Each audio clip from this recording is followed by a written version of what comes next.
Hey there, welcome to Here's What I Learned. I'm Jackie Hayes, a systems strategist, unapologetic, smutty romantasy lover, Dungeons & Dragons geek, and your no BS guide to building a business that works for you. This is the place where we swap stories, share lessons, and get real about the highs and lows of creating a life and business that actually feels good. No cookie cutter advice here, just honest conversations about what's working, what's not, and how to rewrite the rules to fit your version of success. So grab your favorite beverage, get comfy, and let's dive in.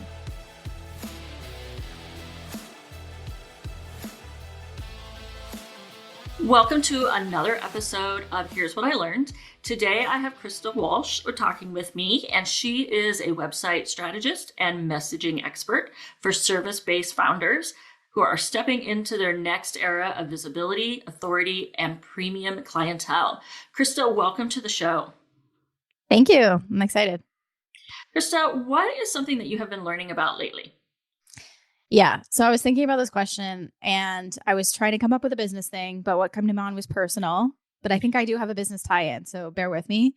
Dog emotions. That's what I've been learning about, Jackie. And why and what have you learned?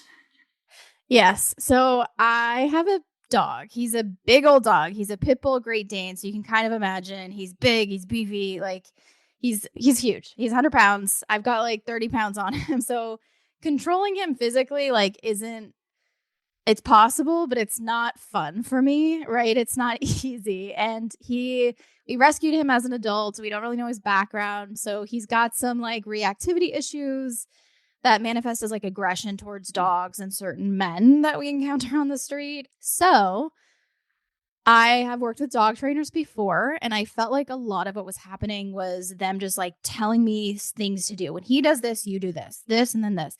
And I just realized like that's never been how I've learned anything in my life, by like copying something rote like that. Like I really need the context. I need to understand like what's going on. I need to like internalize it and own it so that I can like just feel like it's more natural for me to like respond appropriately. So I started reading these books about dog behavior, dog emotions, particularly with dogs that have these type of issues.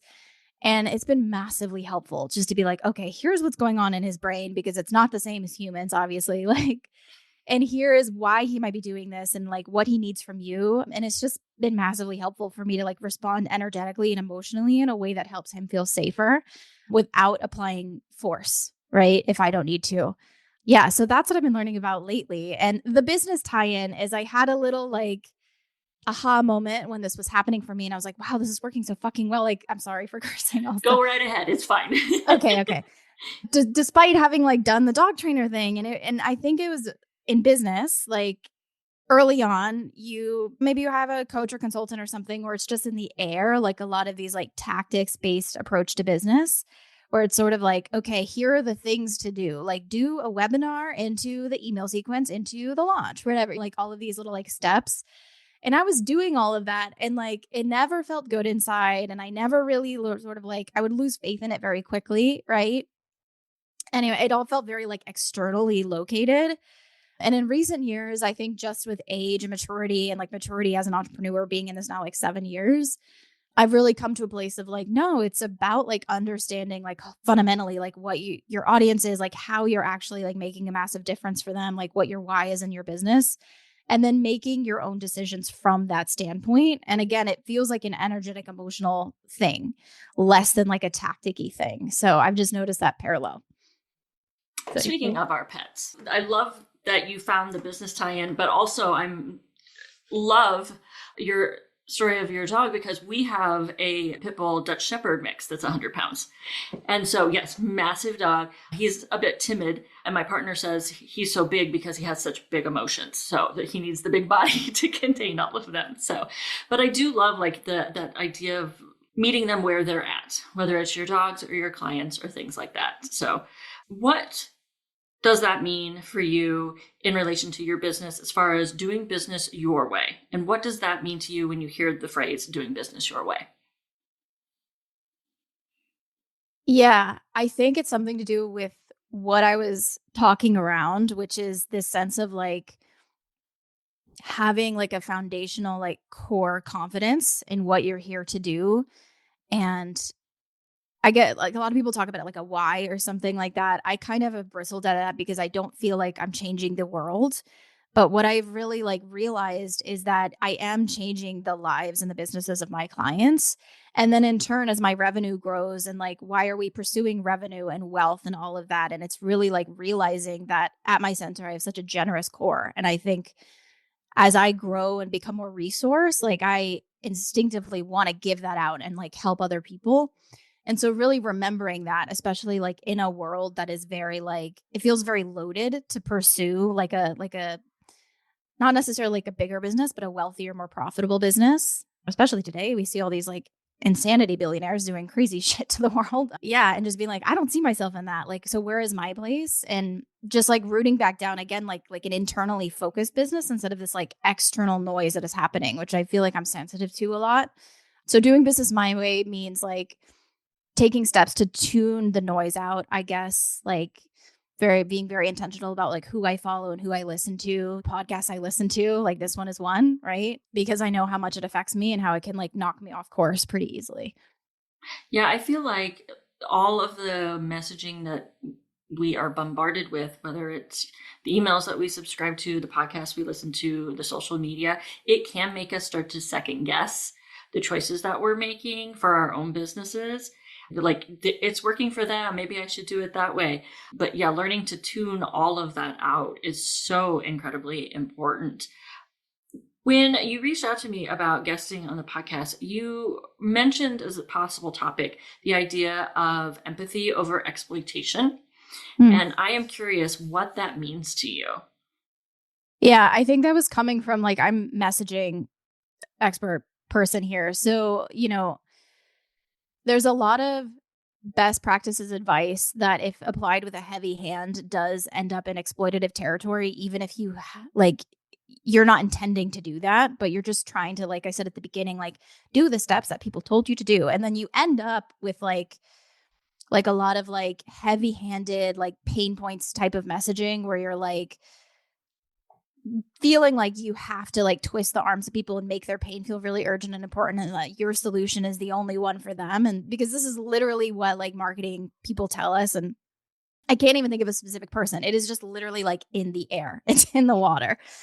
So I think when we think about any of that, like if you want to follow a framework because it's helpful to you or something, like in your head, like be very intentional about this is about empathy. This is not about exploitation. So thinking like, okay, if I am doing pain points messaging, because sometimes it's necessary, but coming at it from a lens of like, they're aware they're in pain. Like I'm not like doing anything to help them like realize it more or anything like that. It's just like, I want them to know that I see them and get it. Right. And that is part of me being able to help you is saying that I understand where you're coming from. Right. Like, I mean, I think about like a doctor or something, like somebody who like completely dismisses all of the pain you're in and goes straight to the solution. Like I've had that experience. It feels kind of bad, but you also don't want your doctor to sit there and be like, wow, yeah, that pain sucks. And it's probably because you did all these things wrong. And that's why you're like stuck in this like massive amount of pain and just like go on and on and on about it to make you feel really terrible and then try to like sell you a supplement or something. Like that's crazy, but you do want the empathy. So I think that's what I meant by just, if you want to do the tactics, like just make sure you're coming at it from like a really rooted, clear, intentional place, because I've seen it over and over again. Like really good people end up with like exploitative messaging unintentionally because they just thought that's what they were supposed to do. I love the conversations I've heard about pain point marketing because there are some folks I hear who are like, don't do any pain point marketing. Don't ever talk about pain points. You're just going to shame people. And then I've heard others who are more along the lines of, well, you have to say that you see the problems that they're dealing with and that you understand them before they're going to trust that you can help them. So I love the idea that you can talk about pain points, but in an empathetic way of, I see you, but I'm not making you feel ashamed about the problems that you're experiencing right now, because more than likely, most other business owners have also had that pain. How would somebody who's maybe trying to work on their own messaging right now approach pain point marketing? And let's say, for instance, we are talking to one of your clients and they're a coach, a business coach. How might they step into that role of empathy without shaming their clients? How would they know how to go about doing that? Yeah. I don't think there is here is what to do. I think it's more of like, I mean, it might be helpful to even like throw out any of the frameworks to start with and just think of it like, okay, if they were like talking to you right now and expressing this pain, I think most people understand like rapport pretty instinctively. I mean, some of us are better at it than others, whatever. But I think a lot of us have learned how to do it where like if it's a client, if it's a friend, I mean, honestly, even if it's like a random person, like you probably instinctively are like, oh, they're telling me like something is wrong. Like you're probably not just going to be like, well, great. So you should try this then, because you understand that that's going to make them feel kind of dismissed unless they're specifically asking you for that advice off the bat. At the same time, you probably also wouldn't like take the opportunity to blame them for the pain that they're in. Like, hopefully, I don't think most people listening to this are going to be doing that. So I think maybe before you write anything, usually we're talking about messaging, we're talking about like written messaging, but it also applies elsewhere. Just like rooting back into that like human instinct and throwing away like any of the tactics, any of the like shoulds are supposed to do, and be like, if this was actually like, I know what's going on with them. If somebody was telling me these things, what would I be writing to them? So yeah, handle it with like a loose grip, with an empathetic mindset, with like I'm gonna, I'm not gonna like do this in a really heavy handed way.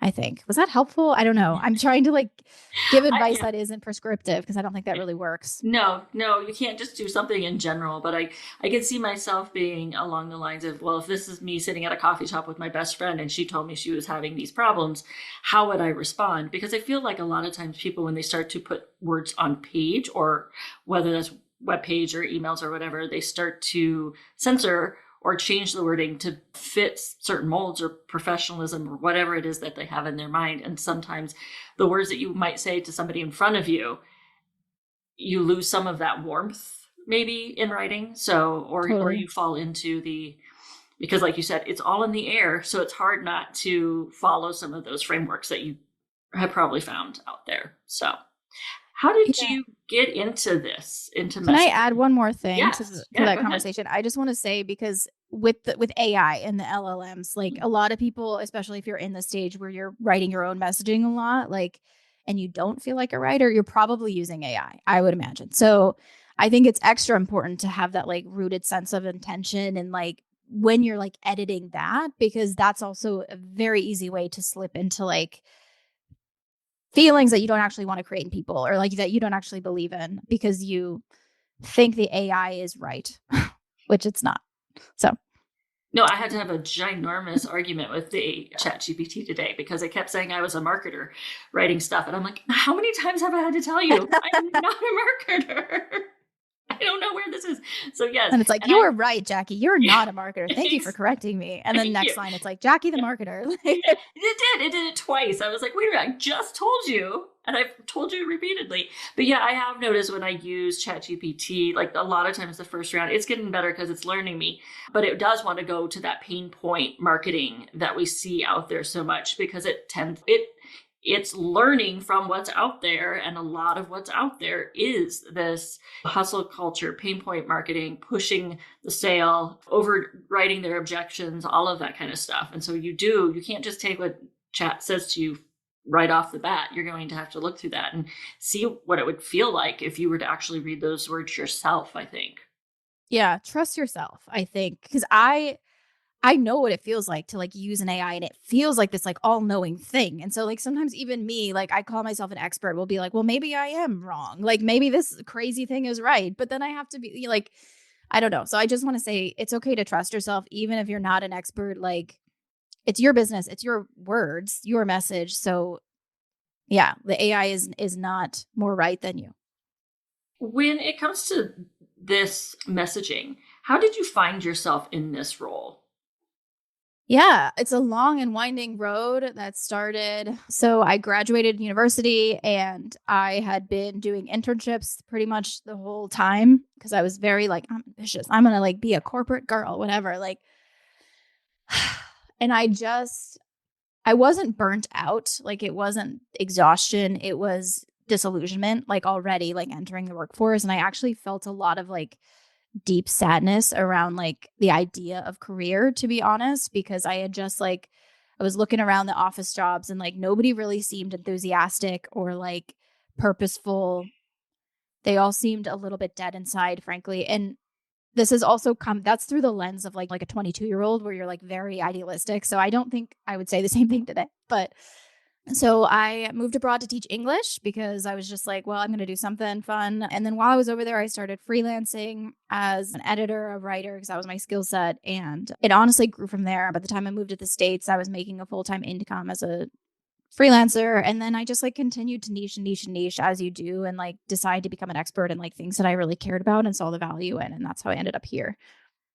So you said that you started out as a freelancer, and some of the conversations I've had with other business owners is that shift from the mindset of a freelancer to the mindset of a business owner. What has that shift been like for you, or have you made that shift? What kind of things have come up for you with that? Yeah, I've definitely made that shift. I would say maybe about 5 years ago. I mean, it's so hard. There's so many things that are different, but a lot of it was like the sense of taking it seriously. It wasn't just about like the next gig. So a lot of like shifting thinking from months to like years and 5 years and things like that. And like investing in things that I believed were going to be like long term successful because I believed in the business that I was building. It wasn't just like my personal career. It was like I'm building like a business, even though it is very much like all wrapped around me at this point. But so maybe that's the biggest thing, that like shift in thinking from short term to long term and making investments that were deliberately long term. What would one of those first decisions be that you made? Hiring a business coach was probably the biggest one, that, because you're like, okay, I'm a business. And it wasn't like a freelancer coach. It was like a person who worked with creative businesses. And a lot of the people in that program had much bigger businesses than me. They had like teams or like massive group programs and things like that. So that was probably the biggest decision. If you were to talk to your younger self 5 years ago, what would you say about, like, what kind of advice would you give your younger self as they're just starting your business? So my younger self, when I was like starting my business. Yes. Yeah. Okay. Like, what would be like the number one thing you would want that person, that version of you to know? How much of an internal game it is, I think. And I'm not convinced it is for everyone. I don't know. Sometimes I meet people and I'm like, God, it just seems like very easy for you to just like do the things. But for me, and I know I'm not alone in this, it is so much like when I started, I think I had quite low self-esteem, like tied to that like low feelings about my career. And that obviously bled into my decision making. I had some wonky beliefs about how like writing and communication was inherently not valuable due to some things that people told me. And all of that I was like carrying into like the actions that I was taking. And I was like doing the things you're supposed to do. But when you're doing the things you're supposed to do with those kind of feelings, like I'm not worthy, the thing I'm doing is like stupid and dumb. Like it's just like, oh my God, like, of course, like I wasn't like getting traction and success, right? So that's what I would tell myself. Like the internal shit matters, like whatever that means for you, like going to therapy certainly helped me a lot, but like there are other things, just like working through that in any way you can. Yeah, that's what I would tell myself. I've had multiple conversations with business owners that basically starting your own business is one of the biggest personal developments that you're going to have. And like, I know I have said with another business owner, having a kid and starting my business were the two things that forced the most personal growth for me. I love the equivalency. Yeah, yeah. I don't have children, but yeah, Yeah. that's sounds right on the business end. Yeah, exactly. What is something you would want to leave with the listeners? You don't have to do the best practices. That's what I would say. I have found a lot of freedom and seen better results from my clients based on like me being like, forget all of that. Like the world I came up in, like here's how you write a homepage. Here is what you like do with a website or whatever. And just being like, no, like tapping into like your inner knowing and like what you're seeing working and just being like able to trust yourself to follow what you know instead of constantly feeling like you have to like do what you're supposed to do, I guess. My hope is that people hearing that are going to be like, well, of course, like they're going to be so far ahead of me, but that's where my mind's going right now. So yeah. I think a lot of people know that, quote unquote, know that, but it's hard to do. It's one of those things that you intellectually know you should like avoid doing, but in practice, it's a whole lot harder to do than it sounds. So I like that you're emphasizing that for folks. Where can the listeners find you? So my primary platform is LinkedIn. Just my name, Krista Walsh, copywriter. You can find me there. I'm also on Instagram and Threads, less often, but yeah. And I will say, folks, follow her on LinkedIn. She's got some great things out there. So I've enjoyed all the posts that you've put up on LinkedIn. So. Oh, I appreciate that. Thank you. Well, thank you so much for being here today. Thank you so much for having me and creating these conversations. Thanks for hanging out with me on Here's What I Learned. If today's episode gave you an aha moment, a laugh, or something to think about, make sure you're subscribed to my email list. That's where I share even more tips, stories, and behind-the-scenes insights to help you simplify and thrive. And remember, you get to do business and life your way. Until next time, keep experimenting, keep simplifying, and keep learning.